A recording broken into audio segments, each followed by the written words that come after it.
Welcome to the Living the Dream podcast with Curveball. If you believe, you can achieve.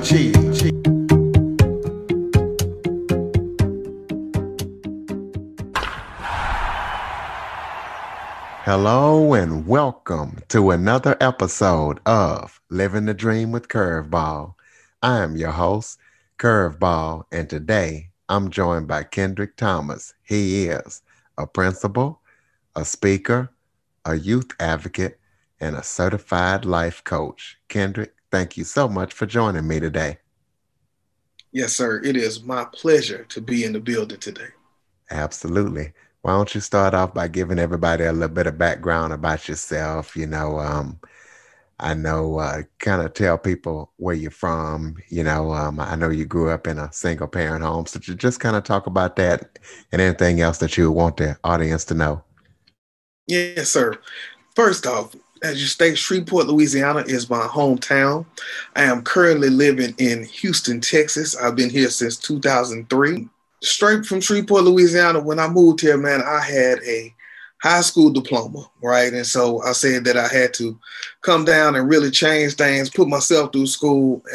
Started as a paraprofessional in the educational system, teacher's aide, and then ended up right now assistant principal of elementary school. Man, I've done from football coaching to just, teaching English, teaching reading, just doing things that I really loved and wanted to do. So that's been my focus last few years.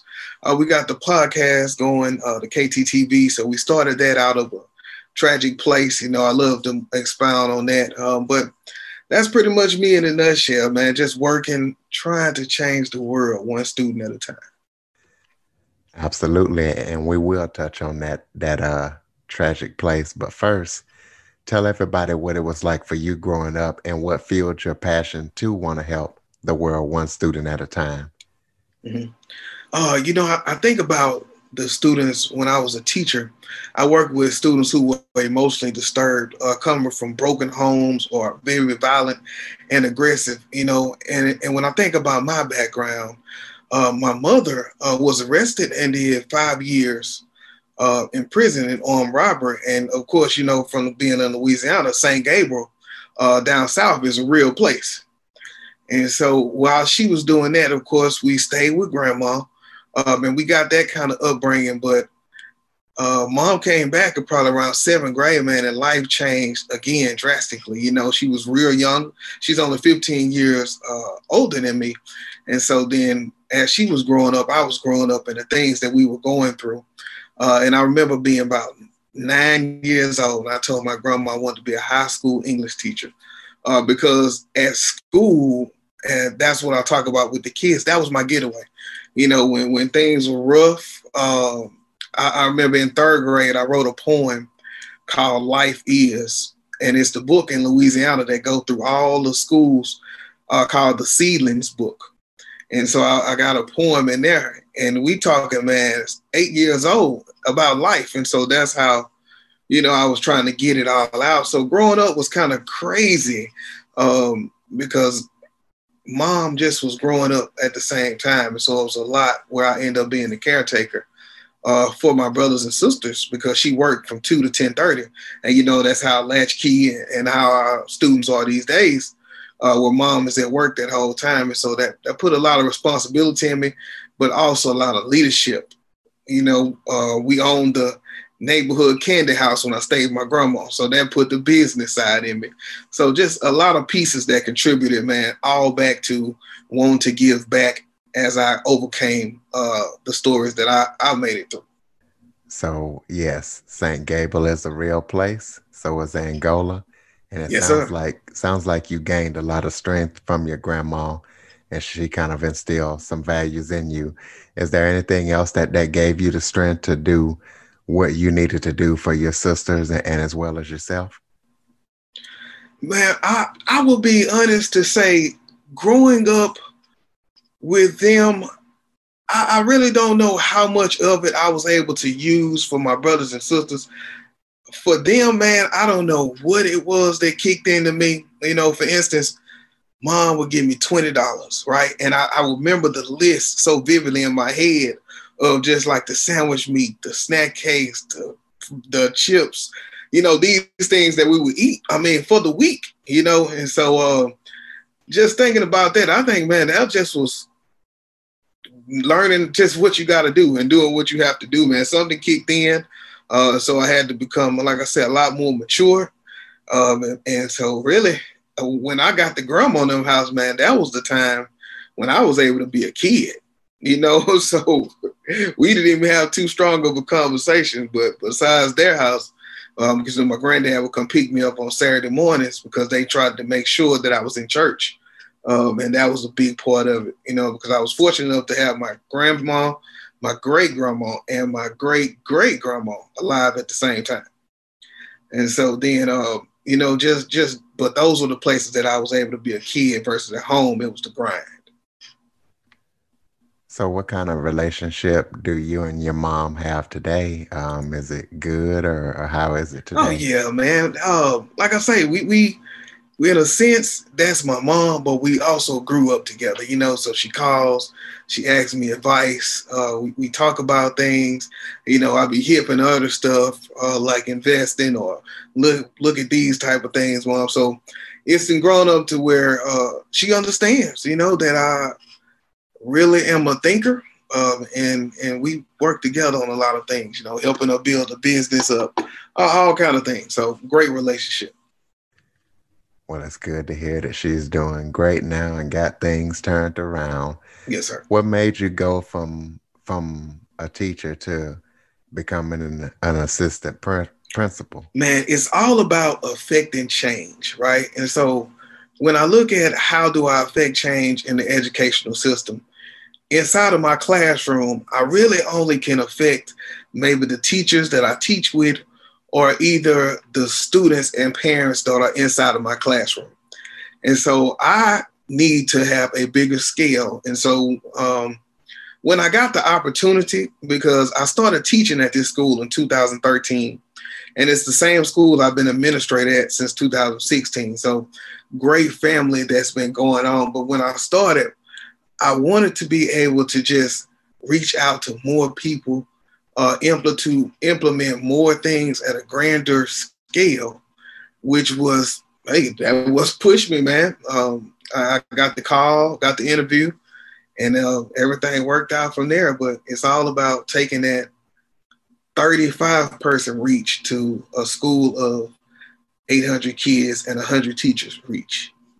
So, what do you feel the state of the education system is in today, good or bad? What's your thoughts on the educational system today versus maybe when you were going to school? Now, when you say, are you talking about during COVID or without the COVID? Both, Both. because Hey. all of us are part of it. We now have COVID, so both. Yeah, man. Well, I would say without the COVID, depending, and it's really dependent on resources and administration. But from speaking from my experiences, man, the way that their kids are learning to be more problematic solving, learning more about science, technology, engineering, and math. This is what's preparing our kids for the future.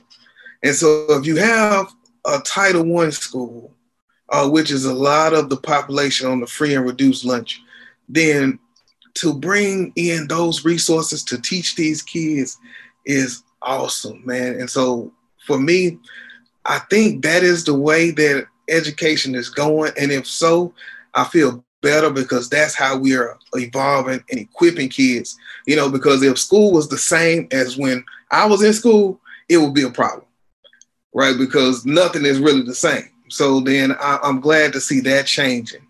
On the flip side of that, I still believe that schools still breeds workers instead of owners and entrepreneurs.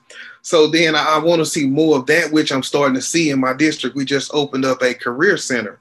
And so a lot of times you can have maybe an associate's or you can get a lot of practice in that field that if you want to be able to start your own media firm or start your own editing company or nursing, you want to go into that, you can be able to do that as you graduate high school. So glad to see those type of things, but we still got work to do, brother. We still got work to do. And as far as with this corona, we're seeing a big light or a spotlight on the haves versus the have-nots, right? The schools who have resources to give all the kids a computer to keep them logged on versus the people who just have to send home packets of paper, and have drop-offs where they can kind of grade it and give kids grades. So you're seeing a big difference of both.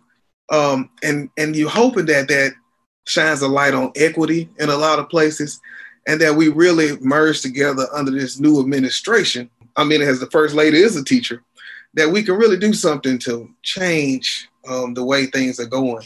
I was on a Biden for Educators committee where we kind of polled educators around the state of Texas about what we need. And so hoping that was not falling on deaf ears and that we can change some things, man. So that's really my overall view of the way we headed right now. So how did you branch out from being a principal to a speaker? Talk about your speaking and what you talk about. Man, so what happened, man? I lost my brother to suicide May 31st. And I lost my friend to a sudden death on May 23rd. Now, the kicker is the day she was buried was the day my brother was dead. But her family reached out to me on Instagram on like the 25th, 2 days later, but it goes to a box. If you're not friends, it doesn't go to your regular inbox. And so then I missed that message. I missed her funeral because I was calling and going by, but I never could get anything. So between those two tragedies in that period, man, it tore me down, right? As an educator, I got to keep going for my staff, for my students, but my personal, man, I was beat. I was able to send my brother off, but my friend was gone. And I really wanted to do something to commemorate both of them and keep pushing. And one of them, we were working on putting together trainings for the community, trainings for educators, training for preschools. So that is how I end up doing the KTTV brand, where I do the speaking engagements, where I do the informational podcast that I put out each week. And then my brother, we were working on social media things because the night before he killed himself, he was on Snapchat, having fun with his kids. And so doing the social media, man, we are really active, posting comments, quotes, conversations. If you go to my website, kttv.com, we got blogs going and we're talking about mental health. We're talking about who do you reach out to, suicide prevention. And so that's really some of the highlights and the work that I'm trying to do through the KTTV brand, as well as speaking. On top of speaking engagements to students as well. So I like to talk to them about, following your dreams. Once again, understanding it's okay to be a worker, but how do you gather those skills to one day be an owner? And it starts as early as elementary. So that's what we talk about, brother. So how did you come up with the name of your company? Is there a special meaning to those letters? Man, really, no. I wanted it to be very frank and direct. I want you to know what it is. And so that's why I put the KTTV. And so I end up being able to not being able to get like KTTV because it was taken by a station in California. So I had to get a little creative. And so then I just KT for my initials, Kendrick Thomas, but then TEE, as in I told you I had to get creative, and the V. And so, man, that's how it worked out for me. And it worked. It worked out. It absolutely does work. Now, talk about your podcast. When is it out? Where can people check it out? And just kind of, talk about the information that you go over on your podcast. How long you been doing it? Mm-hmm. Man, so the tragedy happened around May. I took June and I really gathered myself together and I started on my birthday. My first episode was on my birthday, July 1st, 2019. And really, man, that first podcast was me and a friend of mine with a microphone in between us. Fast forward, here we are, and it is December 14th, 2020. On the YouTube, we've amassed 4,000 plus subscribers. We've been just working, a host of Instagram followers, host of Facebook followers. And at kttv.com, it is all about bridging the gap between the school and the community.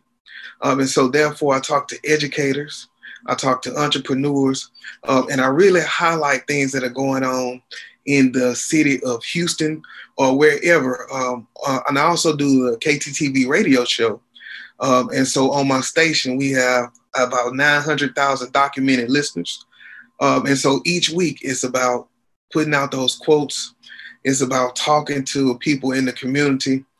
This week on my podcast, remember I talk about things in Houston, so I had a candidate for Houston Texans general manager on for the NFL. And on my podcast, he was on the podcast, and then on the radio show on Sundays, I had one of the presidents from the NAACP down here in Brazoria County. And so just giving information out, that's really all it's about, man. One of my favorite episodes, I was able to talk to the first African-American district attorney in Sugar Land, Texas. And so, that's the real where the money in it. So for this to be 2020 and he's the first black anything, that just lets you know, man, we really in the community trying to put things together. Even for the educators, I was able to go and get parents for teacher appreciation, and they came on and did a podcast with me. So every Saturday at 6 o'clock on kttv.com, you can catch the podcast. And on Sundays at 953jams.com, you can catch the radio show. We talk about money, financial. I have a lot of people that are financial strategists that call in. We got digital marketing strategists that call in. So much wealth that if you want to start a business, you want to invest in stocks, or you want to feel good, we're going to get you there, brother. Now, I'm a radio DJ as well. Your show that you do, is it just one show or do you have a whole station? Yeah, my show is on the station. So the KTTV radio show is within the station. Absolutely. Give out that Yes, sir. website again for that station, and what time do you come on? Yes, sir. So for the podcast, the Daily K podcast, it's on YouTube. Or you can catch us on audio. Just search KTTV and we'll pull up in Apple, Pandora, Spotify. So all that airs Saturday on kttv.com at 6 p.m. And the radio show is on 953jams.com, or you could download the Waze or the TuneIn app. Or you can just follow me on my social media as I try to live stream the show. Sometimes I do the repost on YouTube. But that is on Sundays, every Sunday, 3 to 5 Central Time. Absolutely. So y'all make sure y'all check out KT and the big things that he's doing. Is there any other topics that we haven't talked about that you would like to talk about? Man, I think we covered the basis. The biggest thing is I just want people to take care of their mental health, man. If nothing else, if I can get that across, invest in yourself and take care of your mental health. Those two things are very important as we go into 2021. I do have a TED Talk that should be coming up soon, and a few magazine interviews that I'm looking forward to sharing out publicly, nationally. So just big things coming, but it's all because I made a decision to invest in myself. And so hopefully through this conversation, we can encourage somebody else to take their leap and start your business. Absolutely. That's what it's all about. Now, real quick before we go, do you remember that poem that you were telling me about that you wrote in the third grade? Man, I do not remember it. And I will tell you, it is in a safe spot where it's been for about 10 years at my mom's house, man. But I do not remember it, man. But it was very short. But like I say, that was when my mom first left for jail. And so it was deep, brother. Obviously, it was deep. Like I say, it made the book all across the state of Louisiana. Absolutely. I was going to have you to break it off, but Hey, that's cool, man. though. But y'all make sure y'all check out Kendrick Thomas and the big things he's doing. Kendrick, I want to thank you so much for joining me today. Man, it was my pleasure, man. Thank you. For more information on the Living the Dream podcast, visit www.djcurveball.com. Until next time, stay focused on living the dream.